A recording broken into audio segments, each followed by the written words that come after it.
কথায় বলে যার হয় না নয়ে তার কি হয় ৯০-এ। কিছু মানুষ চুল সাদা হয়ে গেলেও কথার কোনো ছিঁড়ি ছাদ নেই। বেআক্কেল বেঢপ এইসব লোকেদের কথা শুনলে গা গুলিয়ে ওঠে। কেউ যদি দুম করে জিজ্ঞেস করে, দাদা আপনি কি করেন, আমার মাথায় চক্কর মারে। অন্তত লোকটাকে আগে বসতে দাও, একটু যত্ন আত্তি করো, না পারো নিদেন পক্ষে একটু চা বিস্কিট খাওয়াও, তারপর না হয়। কেউ যদি আচমকা বলে ওঠে, দাদা কত টাকা মাইনে পান,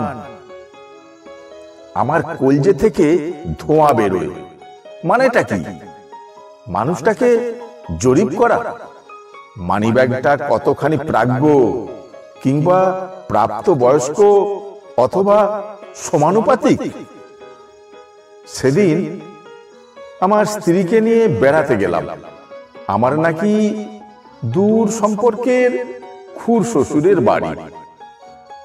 চেয়ারে পাছা ঠেকাতে না ঠেকাতেই আমাকে তাক করে একটা তীর ছুঁড়ে মারলেন ভদ্রলোক। বাবা তুমি কি করো? আমি থম মারলাম। ঝড়ের আগে আকাশ যেমন গম্ভীর হয়। গরুর দালালি করি কাকু। লোকটা তার ঘোলাটে চোখ দুটো স্থির রেখে তাকিয়ে থাকলো মিনিট ৫। আমার খুড় শাশুড়িও, পেঁচার মতো শালিটাও। বাড়ি ফিরে এলাম। বউয়ের মুখ বাংলার ৫। ঝড়ের পূর্বাভাস। ফেঁসে গেলাম নাকি? ড্যামেজ কন্ট্রোল করা দরকার।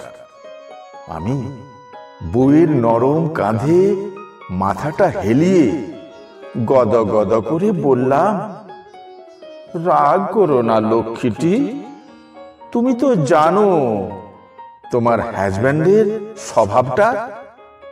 কারো যদি নাট বল্টু ঢিলা থাকে আমি একটু টাইট করে দিই। নমস্কার। কবিতাটি লিখেছেন বিশিষ্ট কবি ও আবৃত্তিকার দিলীপ কর এবং পাঠ করলাম আমি স্বপন কুমার মান্না।